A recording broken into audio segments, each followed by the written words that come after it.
Дэлхийн банкны санхүүжилтээр цахим хөгжил инновац харилцаа холбооны яамны хэрэгжүүлж буй ухаалаг засаг 2 төслийн хүрээнд иргэдийн цахим ур чадварыг нэмэгдүүлэх, нийгмийн хөндөгддөггүй томоохон асуудал болох залуу болон ахмад үеийн цахим хуваагдлын харилцаа ойлголцлыг сайжруулах ач холбогдол бүхий үндэсний цахим элч хөтөлбөр 3 сарын хугацаанд амжилттай хэрэгжиж хаалтын үйл ажиллагаагаа зохион байгууллаа. Өвөө юмд маань болохоор хамгийн их тулгардаг байсан зүйл нь болохоор банк санхүүгийн үйлчлэгийг гар утснаас авах нь ер нь хэцүү байдаг гэсэн түүний хандлаар сайн мэддэггүй ч юм уу те. Ахмад нас тунгууд маань болохоор ерөөсөө төгшрөхгүйгээр ирээд сургалтандаа оролцоод амар итгэвтэй багшаа одоо мэдхгүй зүйл гарах юм бол шууд асуудаг байсан. Тэрнээс би яг юу ойлгож авсан бэ гэхээр яг хүн ер нь юм сурахад ерөөсөө хизээч оройтдгүй юм байна. Энэ захим ур чадварыг эзэмснээрээ гар утснаасаа мэдээллийг одоо жишээ нь эмнэлгийн цагийг яаж авах вэ? Ямар эмчтэй харьцах уу тийм ээ? Өөрийнхөө боломжоор цагаа одоо төлөвлөөд тэгээд эмнэлгийн цагийг сайхан авахыг одоо сурсан.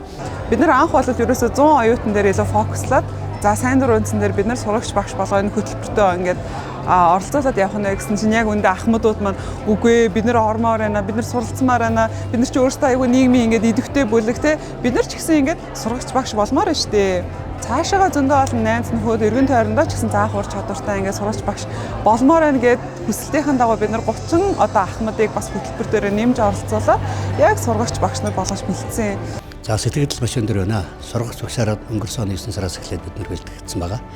Тэгээд сургагч багшаар бэлтгэгдсэнийхэн дараагаар өөрийнхөө сурсан мэдсэн зүйлүүдийг дүүргийнхээ ахмадуудад хүргэх, аль болохоор олон ахмадуудыг одоо өөрсдийнхөө мэдсэн зүйлүүдийг хүргэх, энэ ахмадуудын захим ур чадварыг дээшлүүлэхэд тэдний одоо өдөр тутмын хэрэгцээ, шаардлагад нийцсэн зүйлүүдийг дамнуулж өргөх талаар чиглэлж анхаарч ажиллалаа да. Ийм Монгол Академийн захим ур чадварын газар одоо тухайн үеийнхаар одоо сургалтын хэлтс бол анхнаас нь одоо энэ 137 сургагч хүчийг бэлтгэх ажлыг бол богино хугацаанд одоо бэлдсэн. За ингээд бэлтгэхдээ бид нар яг хөөхөр зөвхөн сургагч хүчийг бэлтгэхээс гадна одоо яг энэ ДНХ хөтөлбөрийг хэрэгжүүлэхтэй холбоотой сургалтын хөтөлбөр, гараа авлага, эдгээр зүйлүүд дээр нь хамтарч ажиллаж боловсруулах ажил дээр нь бол голлож ажилласан байгаа. Тэгээд эдгээр 137 сургагч хүч маань цаашаа одоо 1000 гаруй ахмадад одоо хүрч ажилласан ийм үр дүнд хүрсэн байна.